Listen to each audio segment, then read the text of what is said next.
Yeah, the voice, Kadoma. Welcome to the Spanner Podcast Show, the biggest podcast in Kadoma, the voice of people. Mushonga we stress. Follow to our podcast. Nepe nyuro yevanu. Makadi muri yeZimbabwe kusangana zvekare kwatiri kuita pano pa The Spanner Podcast Show apo pandinokuinzirai nyaya dzakasiyana-siyana dziri kuitika makona mana ese enyika.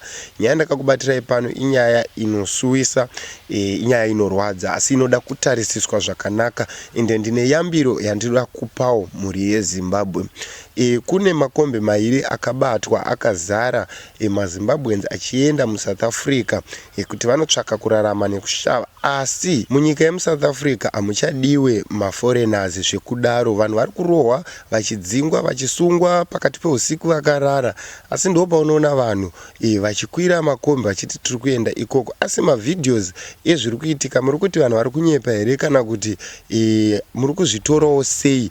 Ndo zvinhu zviri kutoitika chaizvo izvozvo. Vanhu vari kudzingwa, vanhu havachadiwe. Saka kana wakangwara zviri nani uzvigaririre kumba. Tarisaone kuti makombe mairi anobatwa akazara vanhu vasina kana passport, vachinzi vapinda nemusango vanobhadhara ma50 rand ma100 rand kupinda nemusango.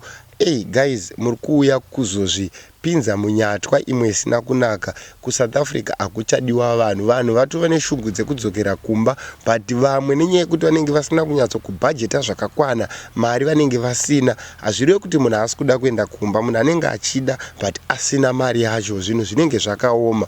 Ini ndoona sekuti vanhu vanogara muSouth Africa ndo vasingaudzi hama dzavo zvakanyatsokunaka kuti wangu kunoko hakuchaite, kunoko hakuna kumira zvakanaka, gara kumba zvako. Ini ndiri kuda kutouya but mari handina, but unotonzwa munhu achitoti uya kunoko zvinhu zvakanaka, zvinhu zviri right.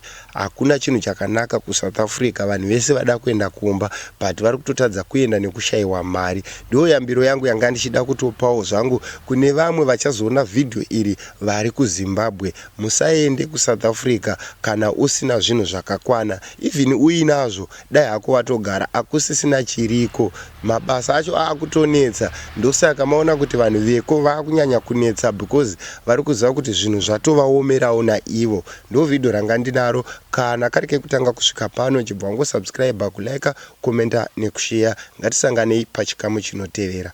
Bye bye.